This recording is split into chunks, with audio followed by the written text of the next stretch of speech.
এই ধরনের মন্তব্য, এই জাতীয় মন্তব্য তো আগেও শুনেছি। এটা বাংলাদেশের জনগণ বিবেচনা করবে।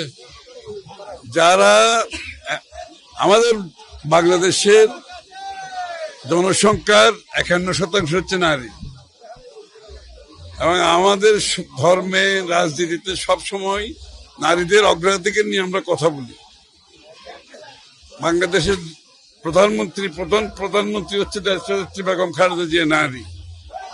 নারীদের ভূমিকার প্রতিটি এলাকায় আমাদের থাকতে হবে, রাজনীতিতে শুধু না। সরকারি কর্মচারী কর্মকর্তা থেকে শুরু করে সামাজিক যত অনুষ্ঠান আছে, আমরা নারীদের সম্মানের সাথে তাদের জায়গায় উপরে দেখতে চাই, এবং এই সংখ্যা আমরা বাড়ানোর কথা বলছি। যেখানে আমরা সংখ্যা, নারীদের আসন বাড়ানোর কথা বলছি, নারীদের অংশগ্রহণ বাড়ানোর কথা বলছি, সে সময় এই ধরনের মন্তব্য তো কোনো রাজনৈতিক শিষ্টাচারের মধ্যে পড়ে আমি মনে করি। এটা তো বিশ্বাসযোগ্যতার ব্যাপার। জনগণ কি বিশ্বাস করে সেটা তাদের উপর ছেড়ে দিতে হবে। বাংলাদেশের মানুষ তো একদম কেউ বোকা তো না, সুতরাং জনগণের উপর ছেড়ে দেন, জনগণ কি বিশ্বাস করবে। কারণ এটা তো আবার ট্র্যাক রেকর্ডের সাথে, আগের মন্তব্য, বিভিন্ন মন্তব্যের সাথে এটা যায় কিনা, নাকি হঠাৎ করে একটা মন্তব্য আসছে, এটা বিচার জনগণ করবে, আমরা কেন বলবো। RFL gas stove hassle free auto ignition নিশ্চিত করে ঝামেলাহীন রান্না। আরএফএল গ্যাস স্টোভ, নিরাপদ ও ঝামেলাহীন। বাণিজ্যিক রাজধানী হচ্ছে সার্বিক চট্টগ্রামের উন্নয়ন।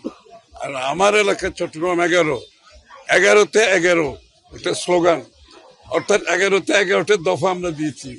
এই প্রথম দফা হচ্ছে 1200 শয্যা বিশিষ্ট হাসপাতাল এই অঞ্চলে হবে।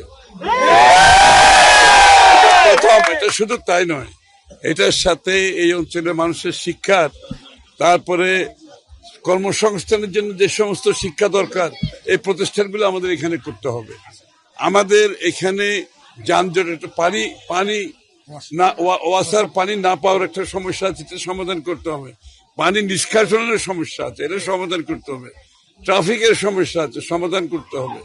বায়ু দূষণের সমস্যা আছে। অনেকগুলো বিষয় আছে যেগুলো আমরা জনগণের কাছে 11টা দফার মাধ্যমে প্রতিজ্ঞাবদ্ধ হয়েছি। আর সার্বিকভাবে চট্টগ্রামকে একটি logistic hub, trading post, not just বাংলাদেশের জন্য না, এই বাংলাদেশের বাইরে যে অঞ্চল আছে পুরো অঞ্চলের জন্য চট্টগ্রামকে আমরা একটা ট্রেডিং পোস্ট হিসেবে আমরা করতে চাই, যার মাধ্যমে চট্টগ্রামকে বাণিজ্যিক রাজধানী, যে কথাটা বলছি, যার মাধ্যমে রাজনৈতিক বক্তব্য দেওয়ার প্রয়োজন হবে না। এটাকে যদি লজিস্টিক হাব, ট্রেডিং পোস্ট হিসেবে আমরা গড়ে তুলতে পারি, এর সাথে যে কর্মকাণ্ডগুলো হবে, এইটাই চট্টগ্রামকে বাণিজ্যিক রাজধানীর আরো উপরে যায়, রিজিওনাল হাব হিসাবে নিয়ে যাবে। আমাদের রাজনীতি হচ্ছে জনগণের উপর আস্থার উপর রাজনীতি। বিএনপির রাজনীতি হচ্ছে জনগণের আস্থা নিয়ে, জনগণের সমর্থন নিয়ে। এই দলটা সৃষ্টি হয়েছে এইভাবে, বহুদলীয় গণতন্ত্রের মাধ্যমে। একদলীয় দেশনেত্রী বেগম খালেদা জিয়া আবার সংসদীয় গণতন্ত্র বিএনপি একাকার, মুদ্রা রিপিট ওপিট।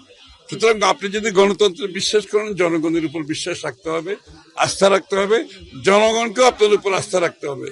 বাংলাদেশের যে কোনো সংকটময় মুহূর্তে বাংলাদেশের জনগণ বিএনপির উপর বারবার আস্থা রেখেছে, ফল পেয়েছে, উত্তরণ ঘটেছে। এইবারও আমি মনে করি বাংলাদেশের জনগণ বিএনপির উপর আস্থা রেখেছে, সেটা আপনারা দেখতেই পাচ্ছেন, নিজ চোখে দেখতে পাচ্ছেন।